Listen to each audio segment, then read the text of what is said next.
The Bismarck, one of the most powerful battleships in World War II, was laid down at the Blohm & Voss shipyard in Hamburg, completed in August 1940, when she was commissioned into the German fleet. Bismarck and her sister ship Tirpitz were the largest battleships ever built by Germany, and two of the largest built by any European power.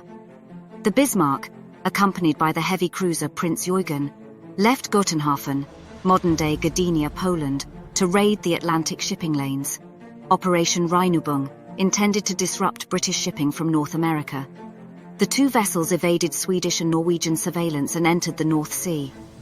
On May 20, 1941, they were spotted by the Swedish cruiser Gotland, which reported their position to naval headquarters.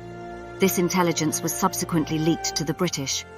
On May 21, 1941, the British Admiralty, alerted to Bismarck's movement, deployed their own ships to try and intercept her. The battleship HMS Prince of Wales, battlecruiser HMS Hood, and 6 destroyers under the command of Admiral Lancelot Holland were sent to the Denmark Strait, a likely point of passage for Bismarck. 3 days later, on May 24, 1941, the British forces intercepted Bismarck and Prinz Eugen. The ensuing conflict became known as the Battle of Denmark Strait. In the battle, Bismarck's 15-inch guns hit Hood and caused a massive explosion, sinking the ship in minutes, with the loss of all but 3 of her crew of 1,418.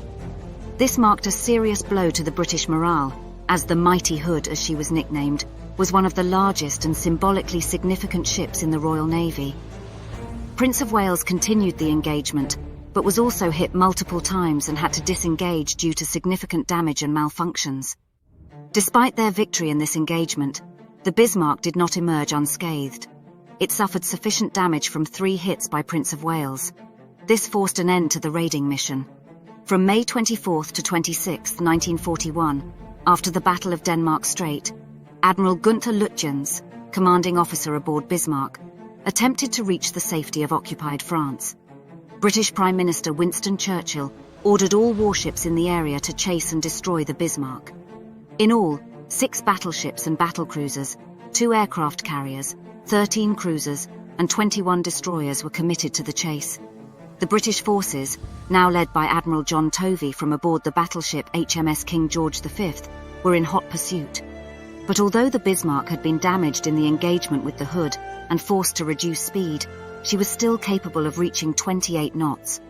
Unless Bismarck could be slowed, the British would be unable to prevent her from reaching safe haven in Saint-Nazaire. Tovey detached the aircraft carrier Victorious and 4 light cruisers to shape a course that would position her to launch her torpedo bombers.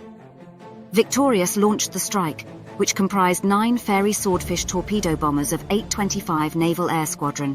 1 scored a hit that further slowed the Bismarck. Despite attempts to shake them off, and even a brief period where the British lost track of the Bismarck, the damaged German battleship was eventually located again, thanks to a stroke of luck, and a Catalina flying boat's report on May 26. At her current speed, she would have been close enough to reach the protection of U-boats and the Luftwaffe in less than a day. Most British forces were not close enough to stop her. The only possibility for the Royal Navy was the aircraft carrier Ark Royal, under the command of Admiral James Somerville. Somerville ordered a strike of 15 Swordfish torpedo bombers. The attack proved a huge success, rendering the battleship's steering gear inoperable. With the port rudder jammed, the Bismarck was now steaming in a large circle, unable to escape. Lütjens signaled German headquarters at 21:40 on the 26th. "Ship unmaneuverable, we will fight to the last shell, long live the Führer."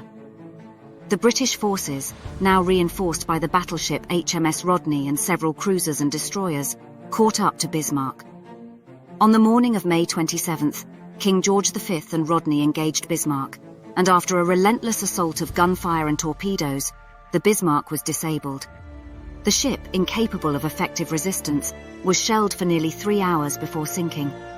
Scuttle charges were supposedly set off by the German crew to prevent the ship from being captured, and at around 10:40, Bismarck slipped beneath the waves. Out of a crew of over 2,200, only 114 survived. The sinking of the Bismarck was a significant psychological victory for the British, coming after the loss of HMS Hood. It also marked a shift in naval warfare, showcasing the effectiveness of aircraft in maritime battles.